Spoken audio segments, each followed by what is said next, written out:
So we've taken a look at several African civilizations and started to talk about the Atlantic slave.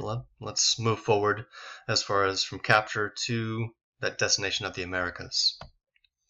So starting with the capture of Africans, we've already talked a bit about the different civilizations and the growth of those civilizations results in warfare and that accompany the formation of these states. So Senegambia, Sierra Leone, Oyo, Dahomey, Benin, they become centers of trade, as well as the Congo a little further south. And as they start to compete and go from small villages to large empires, that competition leads to warfare and enslavement. Europeans aren't necessarily starting these wars, but they're not exactly helping either when they provide firearms and certainly encourage the trade by buying these people. And so it just fuels the fire even further. The African armies would capture entire towns, or raiding parties would just capture smaller, isolated families. Early on, they just attack each other on the coast, but over time, as they needed more people, they would go further and further inland. And so as this spread over time, captives would have to march possibly hundreds of miles to the coast from interior Africa. They'd be tied together with rope or possibly wooden yokes around the neck during this journey, and many would die of hunger, exhaustion, and possibly exposure to the elements, the sun, the rain, anything that's of nature, during the journey. And others would commit suicide early on, or would be killed for resisting. And so this map shows some of the major ports from where the slaves are going to be coming through. And then especially the Upper Guinea here, the Gold Coast, Ivory Coast, Slave Coast, and we have a little focus inset here where this becomes a true center of the trade, especially Elmina, which we're going to look at in the next slide. And so here's Elmina. It's been preserved. It's now a museum today. A lot of people that want to kind of take a look back at this, even Obama's visited this one. Once on the coast, those destined for the slave trade were sent to fortified structures called factories. In 1481, the first factory is built by the Portuguese at Elmina on the Guinea coast. This is present-day Ghana. Factories would include headquarters for the traders, kind of the business end of it, warehouses for the things that they were going to sell to the African peoples, as well as dungeons or outdoor holding pens for the captives. In the pens, families and ethnic groups are often divided to prevent rebellion, so we're already splitting people up, so they're not able to communicate as well. Traders would then strip captives naked and inspect them for disease or physical defects. So they want to make sure that they're able to survive the journey. Captives that are fit for purchase would be branded with the symbol of the trading company and move on to the next step. And so for a while, they're going to be held in a ship, and these ships are known as slavers. And these could be weeks or months, really depending on several factors. The voyage across the Atlantic is known as the Middle Passage. Know it, memorize it. Sailors would then row the captives out to the slavers in large canoes, and at this point, they can still see home, and so many would jump out and or drown before making it to the actual ship.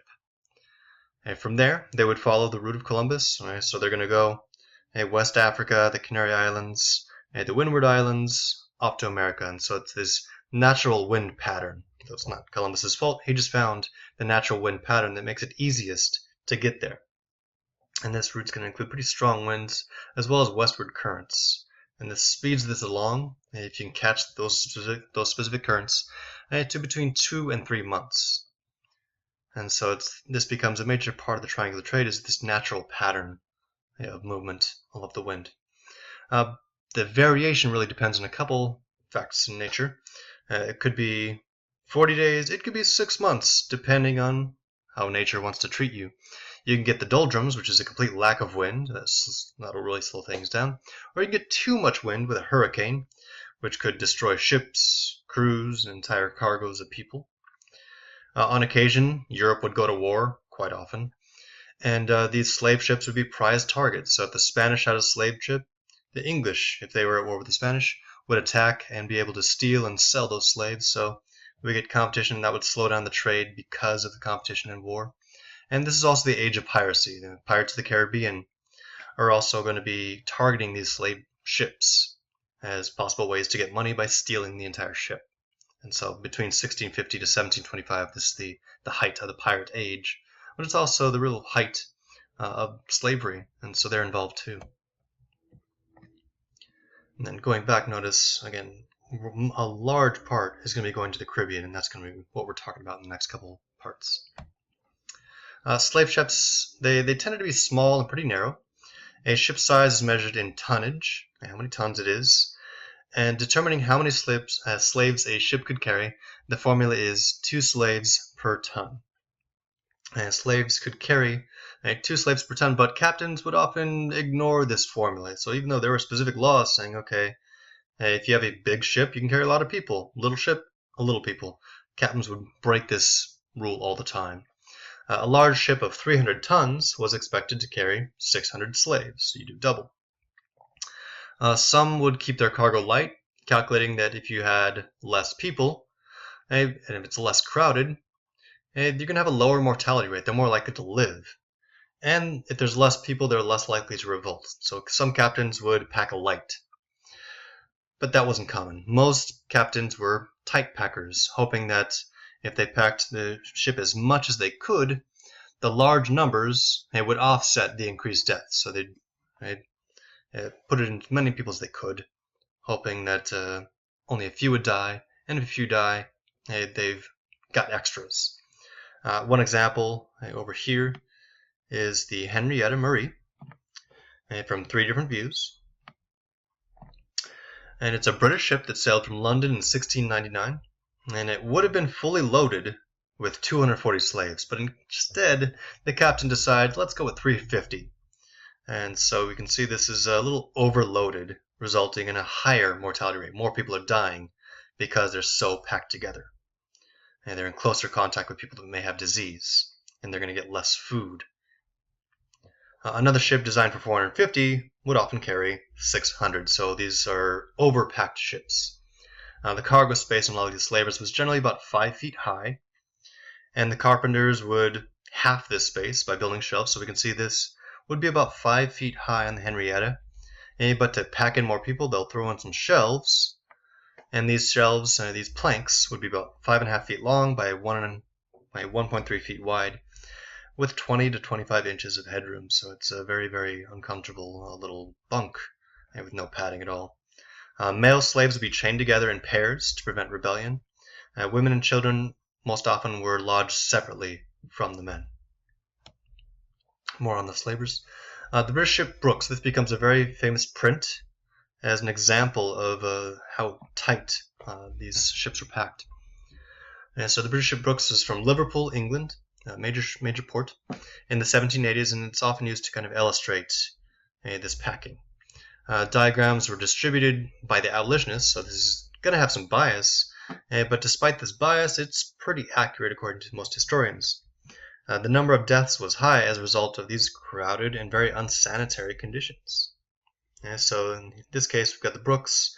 The legal capacity is 454. They're going to go much higher. Between 1715 and 1775, French ships had about 15% death rate. The highest death rate was about 34. By 1800, the death rate starts to decrease as they start to figure out how to best lower that mortality rate and make more money. So they get down to 5%. And 1/3 of Africans would die between capture and the journey to the ship. So they're capturing the interior Africa before they even see the coast. 1/3 have already died. Another third will die in the next step, which is on the boat. We have the middle passage, or during their early training or seasoning on the Caribbean islands. And so 2/3 won't even make it into kind of this full next stage of slavery. The rate of death for slaver crews was also high due to constant exposure of disease from the slaves.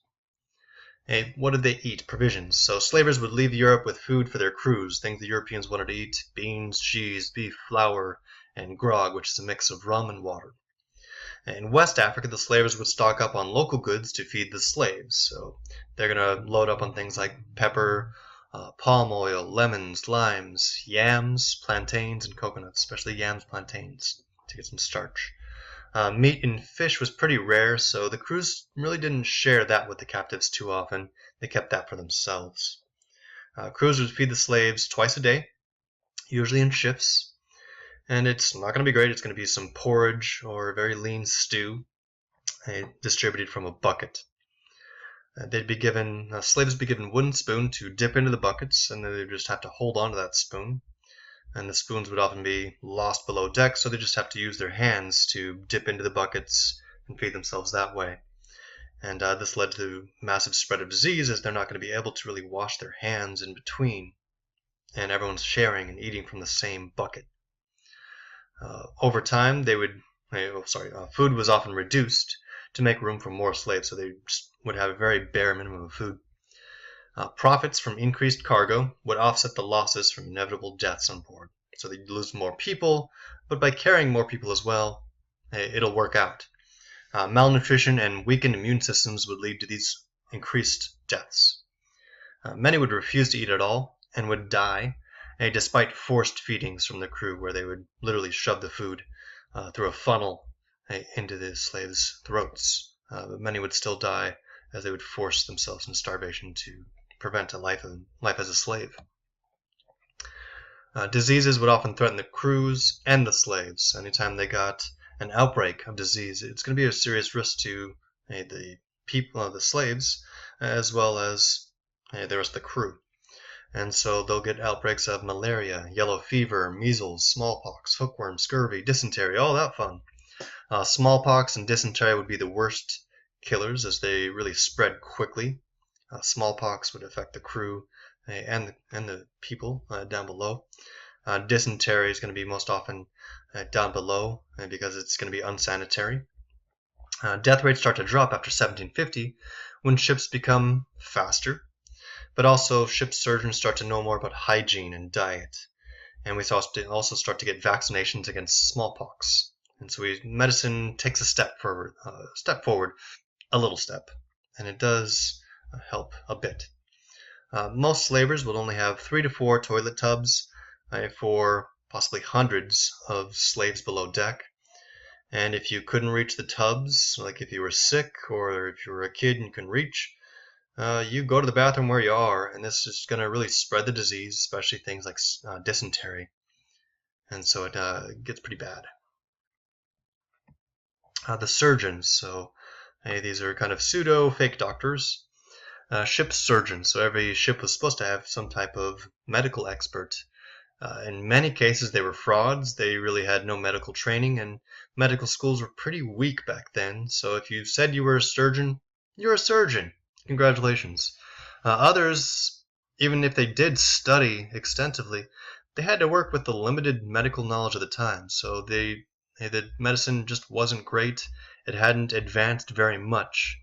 And so we're working with medical ideals from ancient Greece still, talking about the balance of humors and ideas like bleeding, like you have too much blood in you, so let's bleed that out, and we'll bleed out the bad blood. So surgeons were rewarded with head money, and this means based on the number of slaves that survived, they're going to get paid a bit more. So it's in their best interest to keep a healthy, happy crew, and as well as the cargo. Surgeons could also be blamed for too many deaths, and so again, it's in their interest to keep everybody alive. And so many surgeons would recognize that African medicine could be more helpful than European medicine, so they started to study different ways to help out. And so they'd collect West African foods and herbs and learn some of the nursing techniques and African medicine as well. But they'd also ignore kind of the bigger picture, the holistic nature of African medicine, treating the mind, body, and soul as superstitions. And so they kind of ignore the fact that these people are really being tortured and they're going through a serious amount of depression. Resistance and revolt. Uprisings were pretty common, and captains had to be very vigilant. They had to watch out. Most revolts would happen as ships were getting ready to leave, as the slaves still had a little bit of hope to return home, so they could still see the coast. Some would revolt out in the open sea, where it was very unlikely they'd be able to return home. But in many cases, death was seen as preferable to enslavement, so they're going to go for it anyways. Failed mutineers could expect very harsh punishment, but captains still had to keep the money in mind. And so a strong leader would be whipped, while somebody that was following along that was weaker and that would have died anyways, they'll be executed in front of everybody else as an example. But if the leader is pretty strong, perhaps they're still going to make money off of them. But somebody's going to die anyways, and they could be that example to kind of calm not calm, but to really strike fear into the hearts of everybody else to prevent rebellion. Some would resist by taking their lives, either through drowning or starving themselves. They'd jump off the side of the ship. Nets started to be added to the side of the ship to try to prevent a deliberate drowning. And they'd have hot coals or a metal device called a speculum oris used to force open mouths to force feed a lot of the gruel and soup. Cruelty. Right. Slavery required a larger investment than any other trade. You had to buy the ships, you had to buy the crews, you had to buy the navigational equipment, weapons, you had to purchase the slaves, food and water for the journey. And large numbers of captives were really required to offset the cost because it's so expensive. You need to make a lot of money to balance it out. And scholars really debate how cruel the captives, the level of cruelty is debatable. Some contend that the horrors of the Middle Passage were exaggerated by the abolitionists, and that's the best record is what we're going to get from the abolitionists. We're not getting a lot of journals from the crews themselves, but the abolitionists are going to be more educated, and they're going to really emphasize the brutality. Some say that it's similar to the European level of cruelty, and that disease is the largest cause of death, and it was in many cases. Contributing to disease would include spoiled food, contaminated water. Overcrowding would be a secondary cause for these high mortality rates. As you have a large amount of people, somebody gets sick, it's going to spread pretty fast. Other thing is that Africans were cultural strangers to the crew, and we'd get this very cruel treatment because they were different as compared to European passengers. So they're treated differently and started to be treated as something that's not quite the same. And so slaves would get half the space of a European soldier, free immigrant, indentured servant, or even a convict. They'd get half the space of any European. And the Europeans started to see slavery as a condition only suitable for non-Christians. Africans who were subject to brutal treatment by crew members, they cared little about the physical or emotional damage they were inflicting. As long as they were living, they could make money off of them. And so they start to not really see them as human and nor treat them as human. As far as women, African women did not receive the same protections that European women receive. Sailors would attempt to sexually abuse a lot of the enslaved women. And women were worth half the price of men. And so captains would take fewer women on board. And as they were less valuable, the crew may have felt that they had license to abuse them. They also had separate below-deck compartments, separate from the men, making them easier targets for sexual abuse. Okay, so here's some of the major vocabulary to cover.